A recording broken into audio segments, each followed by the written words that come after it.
तारीफ करें परमेश्वर की, धन्यवाद करते हैं हर संडे के लिए, हर फ्राइडे के लिए कि हम परमेश्वर के भवन में आज जा रहे हैं कुछ अलग करने के लिए। परमेश्वर तो अलग देता ही है आपको, लेकिन आप क्या अलग करने के लिए आते हैं? कितने जन अपने हाथों को उठाए, सच बोले, कितने जन उत्साहित रहते हैं कि मैं करूंगा कुछ अलग, आज मैं कुछ अलग करूंगा ताकि मैं कुछ अलग लेकर आ सकूं। हालेलुया। तो तारीफ करें परमेश्वर का, धन्यवाद करें कि परमेश्वर ने हमें इस काबिल बनाया कि हम उसके घर में बीज बो सकें। हालेलुया। कई जन ऐसे भी होते हैं उनके पास बीज बोने के लिए कुछ होता नहीं है, लेकिन परमेश्वर ने आपको इस काबिल बनाया है कि आप कुछ कर सकें। हालेलुया। तो जैसे कि वचन में भी लिखा है, मत्ती की पुस्तक में हम पढ़ते हैं कि एक जवान धनी था, उसने प्रभु यीशु मसीह से पूछा कि मैं क्या करूं ऐसा कि मैं स्वर्ग राज्य में प्रवेश कर सकूं। तो प्रभु ने उसको आज्ञाएं दी कि तू झूठ ना बोल, चोरी ना कर, है ना, व्यभिचार ना कर, ऐसे परमेश्वर ने उसको कमांड दी। तो उसने कहा कि मैं तो ये सब करता हूँ, तो और मैं क्या करूँ? तो परमेश्वर ने उससे कहा, क्या कहा पढ़ते हम, यीशु ने उससे कहा, अगर तू संपूर्ण बनना चाहता है तो अपना माल बेच और कंगालों को दे। हालेलुया। आज कौन ऐसा करना चाहेगा? कोई भी नहीं। यहाँ पर परमेश्वर ने उसको इतना भी नहीं कह दिया था कि तू मतलब कि सब कुछ ही अपना बेच दे। हाँ, परमेश्वर हमें ब्लेस करता है, हमें ऊंचा करता है, लेकिन परमेश्वर का वचन कहता है कि धनी का स्वर्ग राज्य में जो एंटर करना है ना, जो वो बहुत मुश्किल है। क्यों? उस धनी का नहीं जिसके पास धन है और प्रभु के कामों के लिए भी दे रहा है।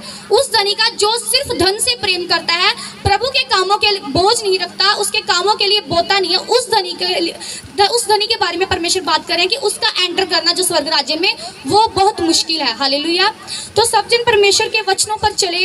हालेलुया। और आगे हम जब पढ़ते हैं, बाइबल में लिखा है, तो पौलुस अपनी कलीसिया को बोल रहा था कि जो वीक का पहला डे होता है, हफ्ते का पहला दिन होता है, तुम सब अपनी हैसियत, हालेलुया, यहाँ पर वो पंजाबी में लिखा है, वो अपनी औकात के अनुसार अपनी ऑफरिंग को पहले दिन ही निकाल छोड़ो, या महीने के बाद बोला उसने। हालेलुया।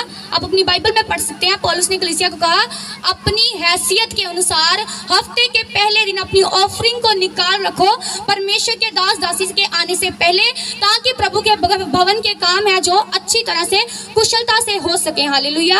आप सब जानते हैं कि यहाँ पर हमने ही बैठना है। हम जैसे हम बचे, हम चाहते हैं कि और रूहें बचे। परमेश्वर के दास के साथ आपने एक आत्मा एक मन होकर बोना है परमेश्वर के राज्य के लिए, ताकि जैसे परमेश्वर ने हमारे जीवनों में शांति दी है, हमें ऊंचा किया है, हमें ब्लेस किया है, और लोग भी बच सकें। हालेलुया। तो कितने जन तैयार है परमेश्वर के घर में बोने के लिए? अपने हाथों को उठाएंगे। बीज ऐसा जो परमेश्वर के सिंहासन को हिला दे, बीज ऐसा जो आपके मनों को हिला दे, बीज ऐसा जो परमेश्वर के स्वर्गीय राज्य में याद किया जाए। हालेलुया। बीज वो नहीं जो आपको कंफर्टेबल रखे, बस आपने दिया तो आप कंफर्टेबल है, इट्स ओके, बल्कि हो गया बस ठीक है, ये वाला बीज नहीं। बीज ऐसा जो आपको सोचने पर मजबूर कर दे कि इसके बाद अब मैं क्या करूंगा। बीज ऐसा जो आपको स्वर्ग राज्य में प्रवेश करा सके। हालेलुया। हर एक की कॉलिंग नहीं होती कि वो पुलपट पर खड़ा होकर फायर करे या कुछ भी करे, हर एक की अलग अलग कॉलिंग होती है। वचन में भी कुछ परमेश्वर के ऐसे दास दासियां थे जो परमेश्वर के दासों के साथ, पौलुस के साथ, पत्रस यूहन्ना के साथ, सभी के साथ एक मन होकर बोते थे ताकि स्वर्ग राज्य को फैलाया जा सके। हालेलुया। तो उठाए अपने बीजों को स्वर्ग की ओर, उठाए अपने बीजों को। हालेलुया। ऊंचा उठाए, ऊंचा ऊंचा ऊंचा और ऊंचा। तारीफ करते हैं, धन्यवाद करते हैं सर्वशक्तिमान परमेश्वर।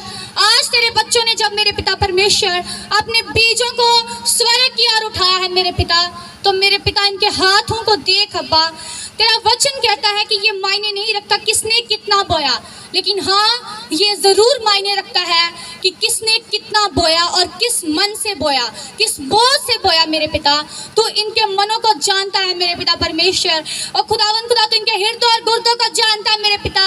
जो तेरे बच्चे तेरे दास के साथ एक मन एक आत्मा को तेरे राज्य को फैलाने के लिए बो रहे हैं, तेरे किंगडम को फैलाने के लिए बो रहे हैं मेरे पिता परमेश्वर, तू उन्हें स्वर्गीय राज्य में याद करेगा, उनकी बीमारियों को झिड़केगा, पिता उनकी फिजूल खर्चियों को झिड़केगा, कोई कमी घटी इनके परिवारों का हिस्सा नहीं होने पाएगी यीशु मसीह के सामर्थी नाम में। सब कलीसिया बोले आमीन, आमीन, आमीन। God bless you.